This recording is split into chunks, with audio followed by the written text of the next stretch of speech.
हाल ही में एक फिल्म आया है जो कि काफ़ी फेमस हुआ। उसका नाम है ऑब्सेस्ड। उस फिल्म में ऐसा दिखाया गया कि एक लड़का एक लड़की से बहुत ही ज़्यादा प्यार करता है।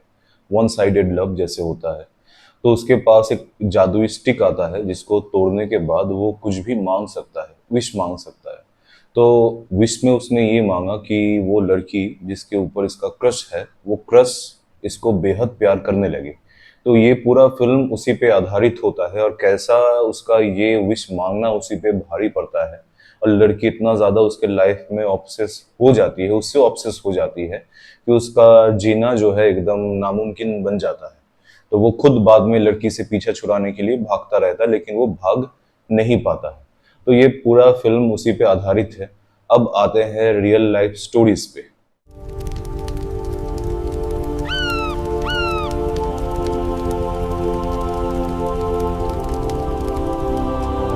रियल लाइफ में मैं एक ऐसे पर्सन को जानता था।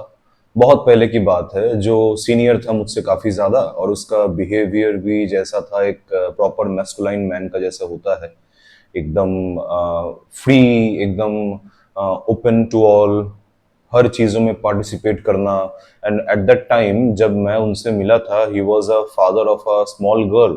लेकिन उनका बिहेवियर जैसा था, कूल कैजुअल, हर गेम्स में पार्टिसिपेट करना, जिंदगी मजे से जीना, बिजनेस भी संभालना, हर एक चीज। तो ऐसे पर्सनैलिटीज काफी ज्यादा अट्रैक्टिव होते हैं।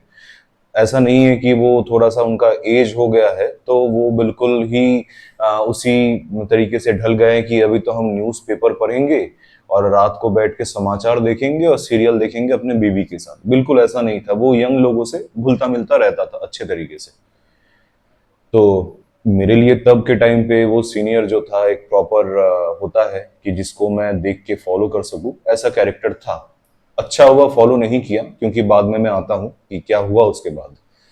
तो जब कुछ दिन मैं उनको जाना, तो एक सीक्रेट उनका बाहर निकला। जो सीक्रेट तो था नहीं, सबको पता था, लेकिन मेरे पास वो सीक्रेट बाद में आया कि उनका जो मैरिज है वो लव मैरिज है। और वो लव मैरिज अपने फैमिली के अगेंस्ट जाकर ही किए थे। और उस लव मैरिज को सोलेमनाइज करने के लिए, कंप्लीट करने के लिए उन्होंने क्या किया था, उन्होंने हेल्प लिया था किसी तांत्रिक का, यानी कि किसी भगवान का हेल्प लिया था, जहां पे जाकर उसने उस लड़की को कोई ताबीज वगैरह पहना के या खुद पहन के उसको वश में करके शादी किया। और ये चीज इतना ज्यादा फेमस है कि सबको पता है। और ये ऐसे लोग बोलते हैं, बताते हैं कि जैसे कि कोई आम बात है कि वो तो एक पर्टिकुलर जगह पे गया था, उसके बाद जो है अपना लव लाइफ को सोलेमनाइज किया है। तो मैं सुना कि चलो अच्छा, ठीक है, लोगों का पर्सनल चॉइस हो सकता है कि लोग अपने प्यार को पाने के लिए कुछ भी कर सकते हैं। तो मैंने उन पे कोई जजमेंट थ्रो नहीं किया एट दैट टाइम। उसके बाद से अभी तक अगर मेरा एक्सपीरियंस मैं देखूं, तो यूट्यूब में, इंस्टाग्राम में, या फिर जो भी सोशल मीडिया है जहाँ पे इन सब चीज़ों के बारे में बात किया जाता है, जैसे कि टैरो कार्ड रीडिंग, स्पिरिचुअलिटी, या फिर कुंडली के बारे में, या फिर गर्लफ्रेंड बॉयफ्रेंड के मैनिफेस्टेशन के बारे में, वहाँ पे एक कॉमन चीज़ मैंने देखा कि ऐसे ग्रुप ऑफ पीपल एग्जिस्ट करते हैं जो आपको दिखाते हैं कि आप जिनको पसंद करते हैं उनको पाने का शॉर्टकट। यानी कि आप अपने अंदर कोई गुड क्वालिटीज डेवलप ना करें, आप जैसे है वैसे ही रहिए, लेकिन कोई ट्रिक का इस्तेमाल करके, किसी जादू का इस्तेमाल करके आप किसी पर्सन को अपने लाइफ में अट्रैक्ट करिए। मैं कमेंट बॉक्स देखता हूं तो मुझे हंसी आता है। और आप भी कमेंट बॉक्स देखेंगे अगर, तो आपको भी थोड़ा सा अजीब लगेगा कि वहां पे लड़का लड़की सब लगे पड़े हैं। कोई कोई तो रो रहा है कि मेरा पार्टनर मुझे छोड़ के चला गया, वो वापस कब आएगा। कोई कोई ये कहता है कि thank you ma'am, thank you so much, आपकी वजह से मेरा पार्टनर वापस आ गया। कल मुझे रात को मैसेज किया, बोला कि कैसे हो, खाना पीना खा रहे हो कि नहीं खा रहे हो। तो ये सब स्टुपिडिटी आपको देखने को मिलेगा। तो ये सब चीज करना सही है या गलत है, मैं नहीं कहूंगा, क्योंकि ये पर्सन टू पर्सन डिपेंड करता है कि किसका बिलीफ सिस्टम क्या है।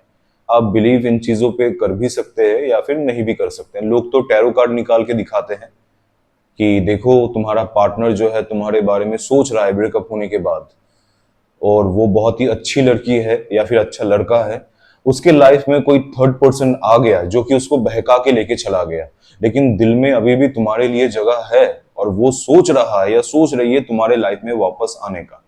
तो यही चीज सुन के आप खुश हो जाते हैं कि शायद ये प्रिडिक्शन आपके लिए है, और कमेंट बॉक्स भरे पड़े रहते हैं और फॉलोअर्स भी लाखों में होते हैं इनके। लेकिन क्या ये सच में काम करता है या नहीं करता है, आप खुद जाके चेक कर लीजिए, आपको खुद पता चल जाएगा। लेकिन मेरा कहना यह है कि ये एक अट्रैक्शन जो नेचुरल होना चाहिए, इस चीज को आप इतना ज्यादा हाइप दे रहे हैं, इतना ज्यादा इस चीज को बढ़ा चढ़ा के इतना ज्यादा अपना दुनिया बना दे रहे हैं कि एक फीमेल आपके तरफ अट्रैक्टेड होगा, उसके लिए आपको क्या कुछ नहीं करना पड़ रहा है। उसके लिए आपको मैनिफेस्टेशन करना पड़ रहा है, यानी कि पेपर में आप लिख रहे हैं कि पिंकी मुझसे प्यार करे, पिंकी मुझसे बेहद प्यार करे, उसको 108 बार लिख के आप पेपर को फोल्ड करके अपने तकिए के अंदर डाल रहे हैं और रात भर यही सोच के सो रहे हैं कि कल सुबह शायद पिंकी का मैसेज आ गया। अगर आ भी जाए, आप सोचेंगे कि ये लॉ ऑफ मैनिफेस्टेशन जो है काम कर रहा है। वही आपको सिखाएगा कि रात के 12 बजे घर के कोने में दिया जलाओ, उस दिए में है कुमकुम डालो, उस दिए में जो है कर्पूर डालो, उस दिए में ये डालो वो डालो, अपने बाल डालो, अपने पैर डालो, ये सब चीज डालकर तुम उसको मैनिफेस्ट करोगे तो वो भाग भाग के आएगी तुम्हारे पास। तो आप ये भी करके देखते, बहुत सारे लोग करते हैं। कमेंट बॉक्स पे दिखेगा बहुत सारे फ्रस्ट्रेटेड लोग भी ऐसे हैं कि लिखते हैं मैं मैम 1.5 महीने से कर रहा हूं, मैं घर के कोने पे दिया जला रहा हूं, उसके बालों को भी डाला, लेकिन वो लड़की अभी तक आई नहीं है, तो मैं क्या करूं अब। ओ मैन, तो मैं क्या करूं कि वो जो है मेरे तरफ एकदम खींच खींच के भाग भाग के आ जाए कि अब मुझे एकदम बंदर की तरह, जैसे बंदर का बच्चा अपनी मम्मी को जकड़ कर रहता है, बिल्कुल उसी तरीके से जकड़ के रखे मुझे, बिल्कुल ना छोड़े। तो ये सबका सपना होता है। मेरा कहना यही है कि आपका ऑनर, आपका सेल्फ रिस्पेक्ट कहां तक पहुंचा है, कहां तक आप अपने सेल्फ इमेज पे काम किए हैं। अब सेल्फ इमेज होता क्या है, सेल्फ रिस्पेक्ट ये नहीं होता है कि आप अपने पैरों को छू के ऐसे नमन कर लिए तो वो सेल्फ रिस्पेक्ट हुआ, ये नहीं होता है। सेल्फ रिस्पेक्ट होता है आप अपने रोज के लाइफ में जैसे रहते हैं, जैसे डिसीजंस लेते हैं, उसके बिहाफ पे आपके खुद को लेकर एक परसेप्शन आपके मन में डेवलप होता है कि आप किस तरीके का इंसान है। अगर आप टेढ़ी वाले से यानी कि ऑटो वाले से 2 रुपए के लिए लड़ाई कर रहे हैं, अमरूद खरीदते वक्त अगर 5 रुपए के लिए आप लड़ रहे हैं, तो आपका सेल्फ इमेज जो है खुद को लेकर बहुत अच्छा नहीं बनेगा। किसी के बैग से पेन चुरा लेना, किसी का पन्ना फाड़ देना, किसी के बाग से जाकर आम चुरा लेना, ये सब हरकतें अगर आप करेंगे तो आपका इसमें सेल्फ रिस्पेक्ट या ऑनर डेवलप नहीं होगा। अब दिखने में कूल लगता है, दिखने में मस्ती लगता है, मजाक लगता है, लेकिन ये सब चीज करने में, ये सब चीज एक एज तक ही ठीक है। आप एकदम छोटे बच्चे हैं, आपको समझ नहीं है कि ये चोरी होता है। जब आपको समझ में आ गया कि ये चोरी है, तो ये चीज करने से अपने आप को जब आप रोकेंगे तो एक अच्छा फीलिंग होगा, अपने आप को लेकर अच्छा महसूस करेंगे। ये होता है सेल्फ इमेज, ये होता है सेल्फ रिस्पेक्ट। तो यही सेल्फ रिस्पेक्ट आप अपने पार्टनर पे क्यों नहीं चाहते हैं कि वो आपके सेल्फ इमेज से अट्रैक्टेड हो। आप क्यों नहीं चाहते हैं कि वो आपके क्वालिटीज से अट्रैक्टेड हो, आपके बिहेवियर से अट्रैक्टेड हो, उसको ऐसा लगे कि ये लड़का जो है इसके अंदर क्वालिटीज जो है ये रेयर है और ऐसा मैच्योरिटी बाकी लोगों में है नहीं। लेकिन आप रहना चाहते हैं वही चोमूलाल और चाहते हैं कि वो लड़की आपसे अट्रैक्टेड हो जाए क्योंकि आपने कोई रिचुअल घर में बैठ के रात को 12 बजे कर लिया और वो भाग भाग के सुबह आपको गुड मॉर्निंग का मैसेज करे। तो ये अगर हो भी जाए तो ये सस्टेनेबल नहीं है, ज्यादा दिन तक ये टिकेगा नहीं। क्योंकि मैं वही एग्जांपल दूंगा जिन भैया का मैं एग्जांपल पहले दिया, वो सीनियर का, उसके बाद काफी साल चलता गया, बीच में सुनाई दिया कि वो एक एक्स्ट्रा मैरिटल रिलेशनशिप में इन्वॉल्व हो गया है वो लड़का। अब इन्वॉल्व भी हुआ है तो किससे हुआ है, इन्वॉल्व भी अगर हुआ है तो एक जाने माने जो ऐसे काम करते हैं, मैं वर्ड नहीं बोल रहा हूं, जो उनका प्रोफेशन ही ऐसा है, वैसे लड़की के साथ उसका इन्वॉल्वमेंट हुआ है। अब इन्वॉल्वमेंट होने के बाद आप सोचेंगे कि महीने में, हफ्ते में एक बार आध बार मिलना होता है। मैं हर रोज उनको देखता था खुद के बाइक पे बिठा के उसको लेके घूम रही है, as if she was his girlfriend. ऐसे कि गर्लफ्रेंड है या फिर उनका कोई पार्टनर है, इस तरीके से बाइक में लेके घूमना। लोग बातें तो करते रहते हैं कि देखो ये लड़की जो है इसका प्रोफेशन ही ऐसा है, लेकिन ये तो लड़का रिस्पेक्टेबल रेप्यूटेबल खानदान से आता है, ये ऐसा क्यों कर रहा है। तो उसका इमेज कहीं ना कहीं डाउन हुआ। अब कुछ दिन पहले उस इंसान के साथ मेरा एक टेलीफोनिक कन्वर्सेशन होता है किसी काम को लेकर।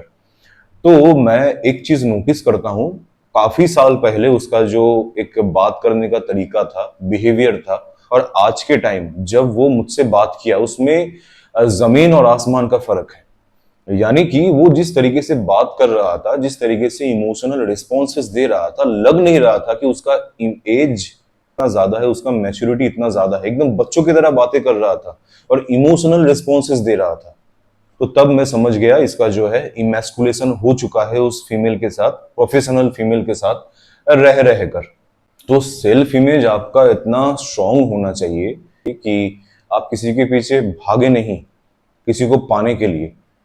उल्टा आप अपने अंदर वो क्वालिटीज को डेवलप करें जिसको देखकर लोग ऑटोमेटिकली अट्रैक्टेड हो। और यहाँ पे बस मैं फीमेल की बातें नहीं बोल रहा हूँ, यहाँ पे इन जनरल आपको लोग अच्छे से ट्रीट करें, आपको एक रिस्पेक्ट दे। देखिए, अगर आप वो पात्र बनेंगे, वो आधार बनेंगे जो रिस्पेक्ट डिजर्व करता है, तो आपको कहीं ना कहीं रिस्पेक्ट मिलेगा। लेकिन अगर आप सोचेंगे मैं कुछ भी करूं लेकिन तब भी मुझे लोग रिस्पेक्ट करना चाहिए, तो वो नहीं मिलेगा। हाँ, मिलेगा जब आपका एज हो जाएगा, बाल पक जाएंगे, आप मोटे और थुलथुले हो जाएंगे, तब आके शायद हो सकता है छोटे बच्चे आपका पैर छू के जाए, क्योंकि उनको सिखाया गया है कि बड़ों का पैर छूना, उनका आशीर्वाद लेना बहुत ही अच्छा पुण्य का काम होता है। तब ये चीज पॉसिबल है, नहीं तो कोई जेन्युइनली आपको फॉलो भी नहीं करेगा और रिस्पेक्ट भी नहीं करेगा।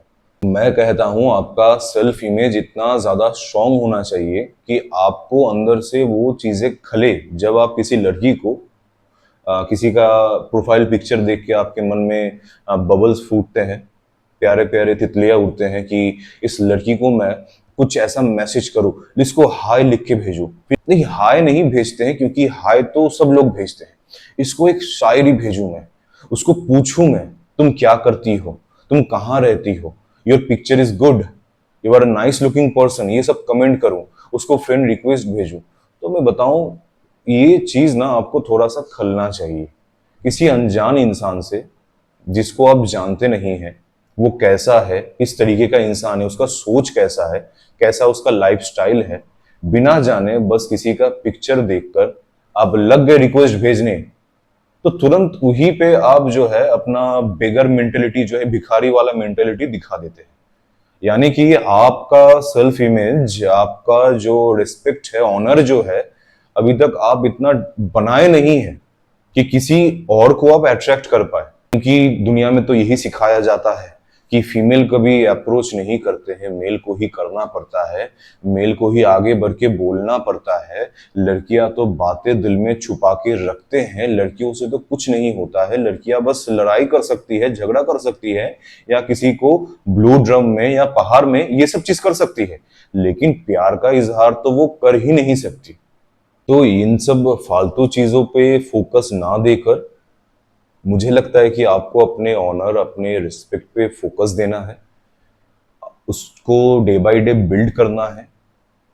तब जाके अगर कोई पर्सन आपसे अट्रैक्टेड होके आपके लाइफ में आने का कोशिश करेगा, आपको भी अच्छा वर्दी महसूस होगा। और यहाँ पे मैं ये भी नहीं कहूंगा कि वैलिडेशन के लिए आप लोगों के पीछे भागे।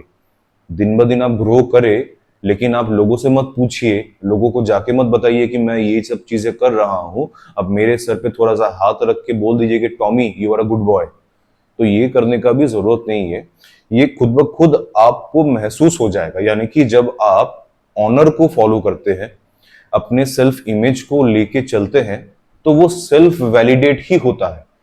आपको खुद से ही वैलिडेशन मिल जाता है कि that you are doing great, you are doing good. आपको किसी दूसरे इंसान का जरूरत नहीं पड़ता है। यहाँ पे तो लड़के लगे पड़े रहते हैं कि मेरा गर्लफ्रेंड नहीं बना, तो गर्लफ्रेंड नहीं बना तो मैं उतना ज्यादा वर्दी नहीं हूँ। जब तक गर्लफ्रेंड नहीं बनेगा तब तक मुझे लोग वर्दी नहीं समझेंगे। वही समाज में फिट इन होने के लिए, अपने दोस्तों के ग्रुप में फिट इन होने के लिए उनको गर्लफ्रेंड चाहिए। ये होता है उनका पार्टनर सिलेक्शन करने का रीजन। जब ब्रेकअप हो जाता है तो है आपके टैरो कार्ड रीडर्स, जहां पे जाके आप देखेंगे हर रोज कि आपका पार्टनर आप ही के बारे में सोच रहा है। अगर आप चाहते हैं इन चीज़ों को एक्सपेरिमेंट करना, आप करके देख सकते हैं। Go for it. If you want to discuss about anything, any problem of your life, you can discuss, you can contact me. The contact link is given in the description box. That's it for today.